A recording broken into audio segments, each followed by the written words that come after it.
To me, this is as close to a must-win as you could get this early in the season. And if the Eagles want to win this game, Nick Sirianni has got to be a lot better. 18th pick in the NFL draft. Hey, make us lunch. We're hungry.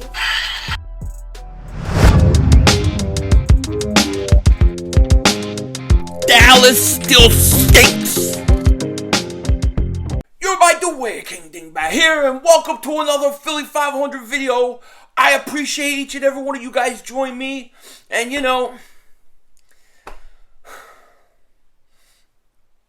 I hate Dallas, man. I hate the Cowboys. No question about it. The Cowboys hate us, and that is the beauty of the NFC East. That is the beauty of this week. Yes, I think the Eagles could win this game. Yes, I believe they're going to win this game. And if they don't win this game,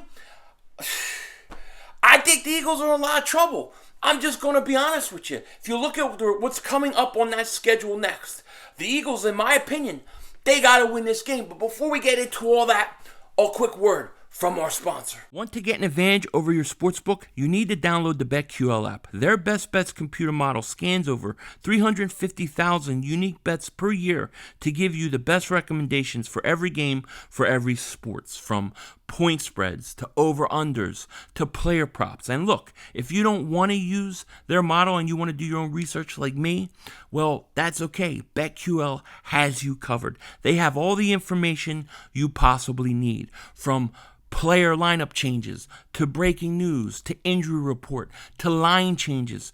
You need it, they got it. Head to the App Store or Google Play Store now and download the BetQL app. Or you can head to try.betql.co/500 to get started now. Make sure you enter the discount code 500 to get 25% off all subscription offerings. Also, check their BetMGM offer in the description in order to receive a free year of BetQL. And then check out the Sportsbook offers page if you live in one of the eligible states to claim free offers upon signing up to one of the listed sport books. Don't miss out on your chance to beat your sportsbook this football season. Thank you to BetQL for sponsoring this video. Now, as I was saying, I think this is an important, like almost a must-win situation for the Eagles. I mean, think about this.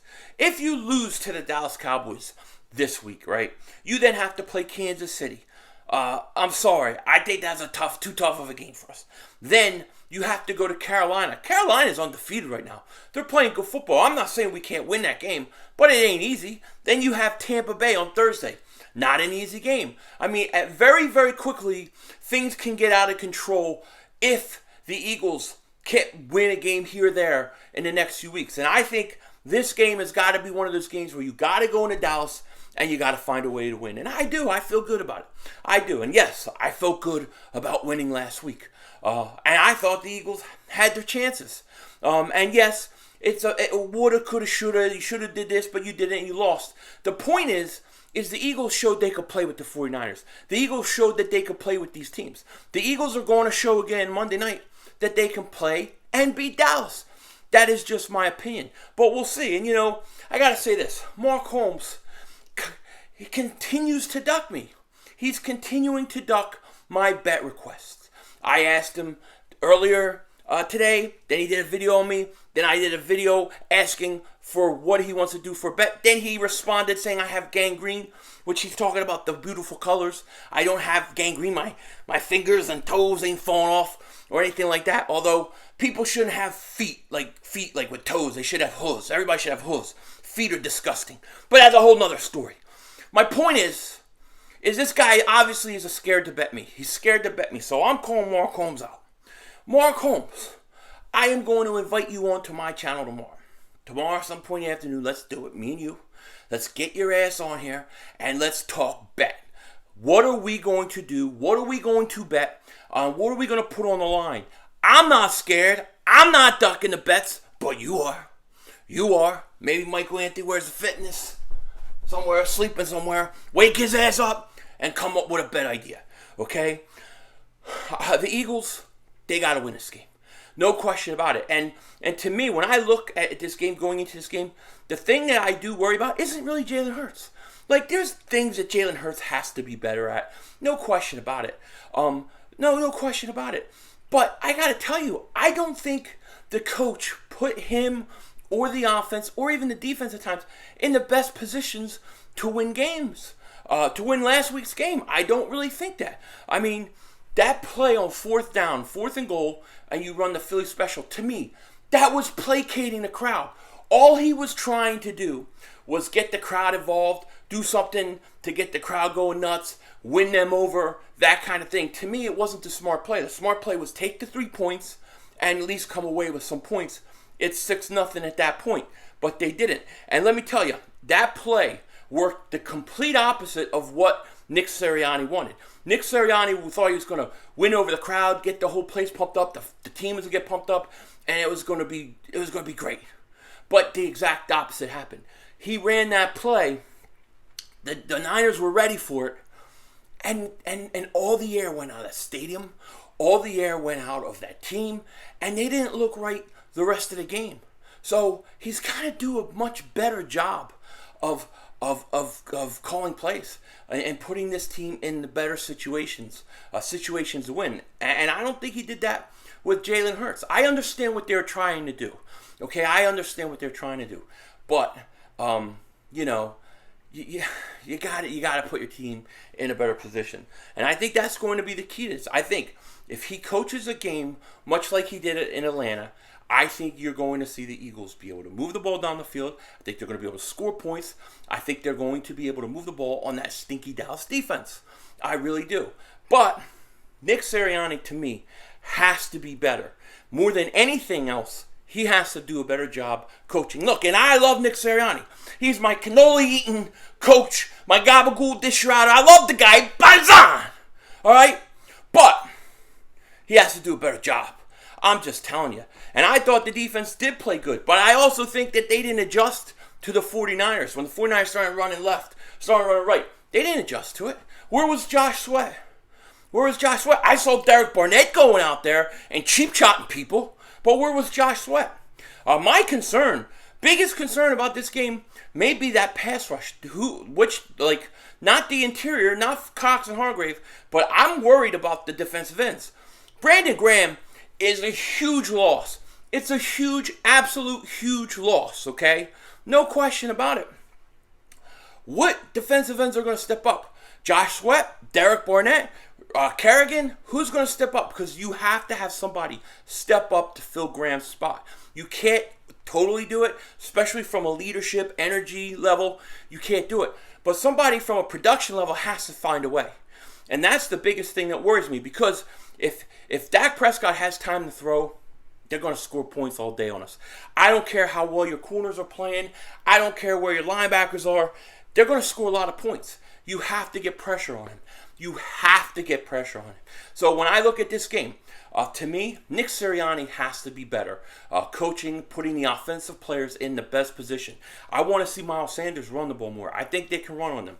I need to see Zach Ertz and Dallas Goedert in the middle of the field. They need to be getting the ball. I expect Zach Ertz to play because he should be back in time for that with all the protocol rules of COVID-19 for.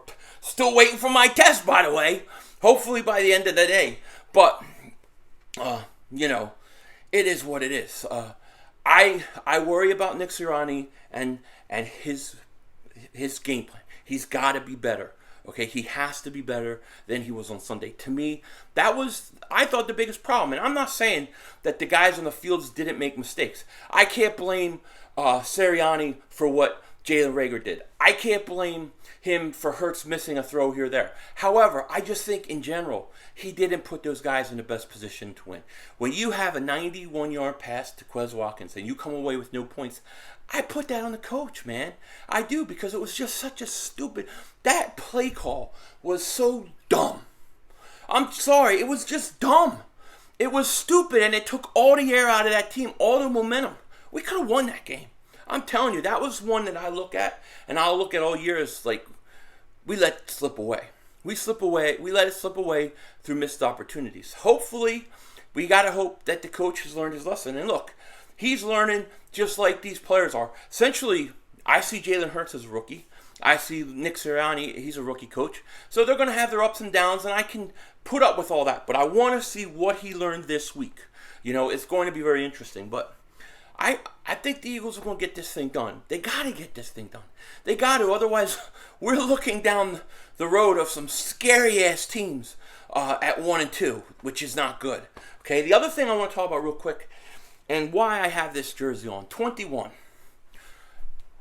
Okay, Eric Allen, to me, one of the greatest all-around corners to ever play the game.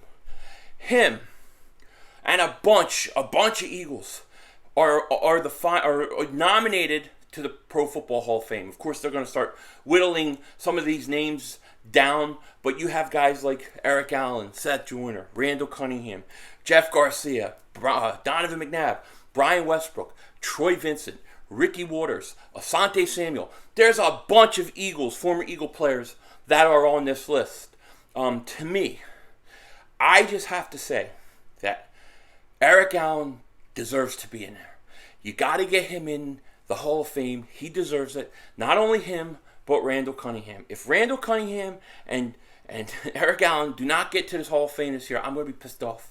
I'm going to be pissed because they both deserve it. And if you're saying to me, well, Randall wasn't even as good as Don McNabb, stop.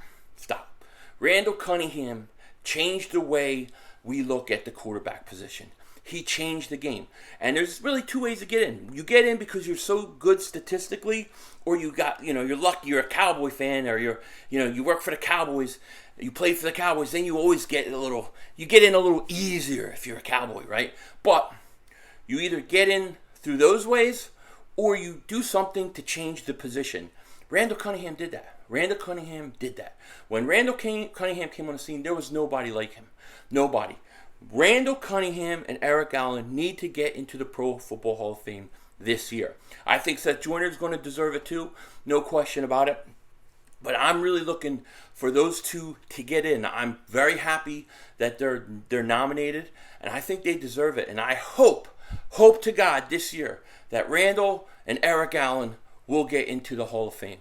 With that said, take care. I will talk to you later, and tell Mark Holmes I'm coming for his meats. Don't be a dingbat.